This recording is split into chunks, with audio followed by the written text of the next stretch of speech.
ഞായറാഴ്ചയല്ലേ, പിള്ളേർക്ക് വേണ്ടിയിട്ട് എന്തെങ്കിലും ഒന്ന് സ്പെഷ്യൽ ചെയ്യണോ അല്ലേ. അങ്ങനെ നമ്മളെല്ലാവരും ഉറങ്ങിക്കൊണ്ട് കാസർഗോഡ് നിന്ന് നേരെ കാഞ്ഞങ്ങാടേക്ക് പോകുന്നതാണ്.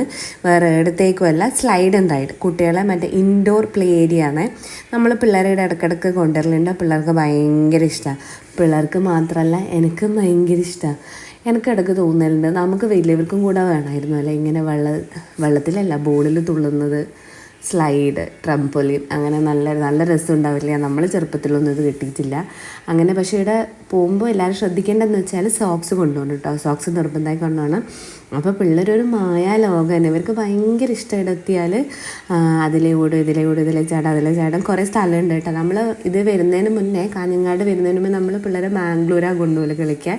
എനിക്കൊന്ന് അതിനേക്കാളും കുറച്ചുകൂടെ സ്പേഷ്യസ് അല്ല, കുറച്ചുകൂടെ പിള്ളേർ കളിക്കാൻ കംഫർട്ടബിൾ നമ്മൾ കാഞ്ഞങ്ങാടുള്ള സ്ലൈഡ് ഉണ്ടായതാണ്. ഇത് നമ്മളെ ചെറുപ്പം. ഞാൻ നോക്കുമ്പോൾ കുറേ ഏട്ടന്മാരാണ് ബോൾ കളിക്കുന്നത് കണ്ടെത്തുന്നത്. നമ്മൾ ഇടവേളകൾ ആനന്ദകരമാക്കാൻ നമ്മളവിടെ പോയി ഫ്രൂട്ട് ബെയിൽ പോയി കുറേ സാധനമൊക്കെ കഴിച്ച് ഇതെന്തറിയോ, ഞാൻ വീണതല്ല, നമ്മൾ മക്കൾ കളിക്കുന്ന സാധനമല്ലേ, ടെസ്റ്റ് ചെയ്യണ്ടേ, ശക്തി ഉണ്ടോയെന്ന് ടെസ്റ്റ് ചെയ്യണ്ടേ. അങ്ങനെ ഞാൻ ടെസ്റ്റൊക്കെ ചെയ്ത് അതിനോട് എൻ്റെ ഒരു ആഗ്രഹം തോന്നുന്നു അതെല്ലാം ഒന്ന് തുള്ളണം എന്നുള്ളത്.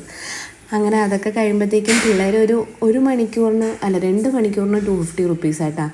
2 മണിക്കൂറാകുമ്പോഴത്തേക്കും പിള്ളേരെ കിളി പോവും. അപ്പോഴത്തേക്ക് ഇവിടെ തന്നെ ഉണ്ട് റിഫ്രഷ്മെൻറ്റിന്, വെള്ളമുണ്ട്, ജ്യൂസ് ഉണ്ട്. പിന്നെ നമുക്ക് ഇവിടെ ബുക്സ് വായിച്ചിരിക്കാം. അപ്പോൾ പിള്ളേരെയും കൊണ്ട് നമ്മൾ വീട്ടിൽ പോലായി.